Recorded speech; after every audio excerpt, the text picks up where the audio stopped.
चलता है। कुंदनपुर मालूम है तुमको? कुंदनपुर कहाँ है? रुक्मणी जी का गांव कहाँ है? किस किसने देखा? जरा हाथ खड़ा करो। हाँ, फालतू की बातों से समय मिल जाए तब ना।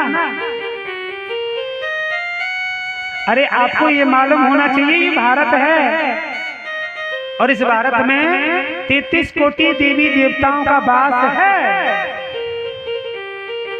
और आप कभी सोच लेना, एक किसी अतुल जी विद्वान ने पूछा, बोले एक बात बताओ, भारत को माता क्यों कहते हैं? तो ये गांव का देसी पड़ा हुआ गमार सामने पर खड़ा हो गया, बोले सुन भाई दोबारा पूछियो। बोले हाँ, भारत को माँ क्यों कहा जाता है? तो उसने जवाब दिया कि बच्चा माँ के गर्भ से ही जन्म लेगा, इसलिए उसको माँ कहा जाता है। बोली गोविंद भगवान की जय हो। जितनी भी देवी देवता हुए ना सब भारत में, तभी हम लोग बड़े शान के साथ में बोलते भारत माता की।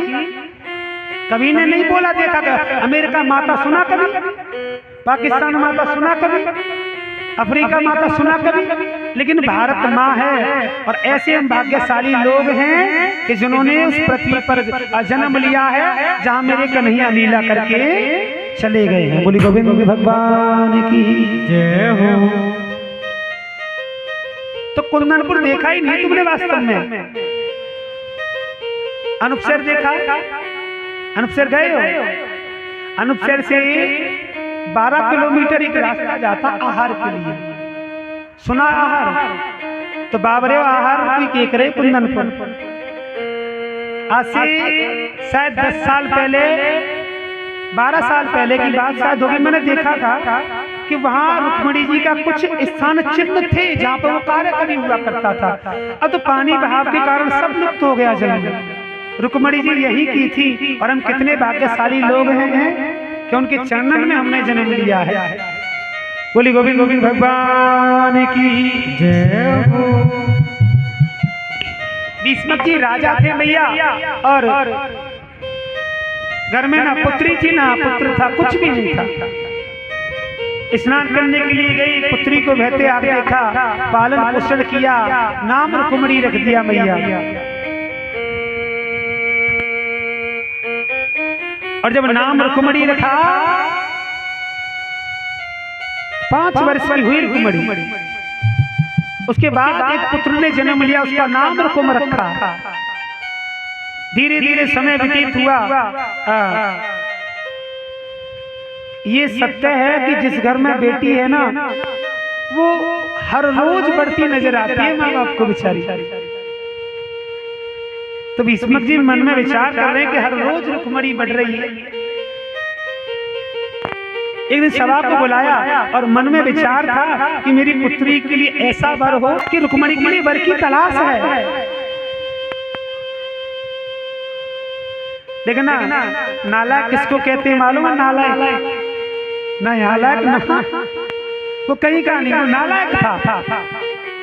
उसने बोला तुम एक बात बताओ, तुमको चिंता करने की आवश्यकता नहीं है, इसका काम हम कर देंगे। अब भाई सीधी सी बात है कि कोई पुत्र अपने पिता की टेंशन को खत्म कर दे तो उससे बड़ी बात क्या होगी? भीष्मक जी बोले भैया तेने मेरी टेंशन खत्म कर दी लाला, और ये भारी टेंशन वो थी।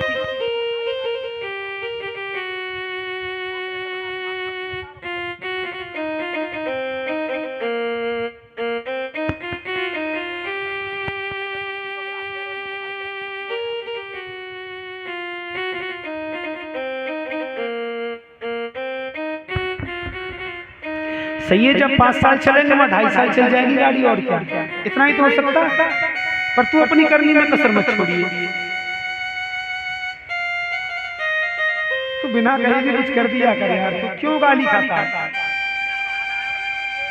बोली गोविंद गोविंद भगवान की जय हो। जय जय श्री राधे। अपने भाई शिशुपाल के साथ में रिश्ता तय करने को तैयार कर दिया। रुक्मणी को मालूम पड़ा, अपनी माँ के पास पूछी मैया कौन सा ऐसा पाप कर दिया मैंने, विवाह मेरा है, मुझसे बिना पूछे किया जा रहा है। तो विष्णु जी ने कहा कि बेटी जो भी तेरी दृष्टि में वर होना तो उसको देख ले, मैं तेरा कन्यादान करूंगा। आजकल की औलाद क्या तो देख भगवान कन्हैया, कौन भगवान कन्हैया? वो जो रुक्मणी को भगा के ले गए थे। अरे भगा के नहीं ले गए थे, ये तो विचार करो कि उन्होंने समाज को क्या संदेश दिया था। मान के चलिए कि रुक्मणी का विवाह रुकुम के साले के साथ हो जाता तो क्या अच्छा होता? पत्र लिख दिया है, केवल इतना सुनाता कि द्वारका में कोई कन्हैया है। रुक्मणी ने कभी देखा भी नहीं था।